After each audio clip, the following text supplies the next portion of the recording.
Hello, this is HardReset.Info speaking for you, and in this video I'll show you how to manage your security settings in Xbox Series S. In the beginning, enter Settings. Go to Account, Sign in Security and Passkey, Confirm, and here we've got all settings for our Xbox.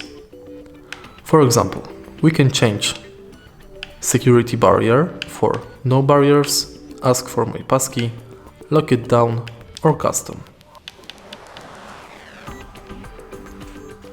Then we can delete our passkey,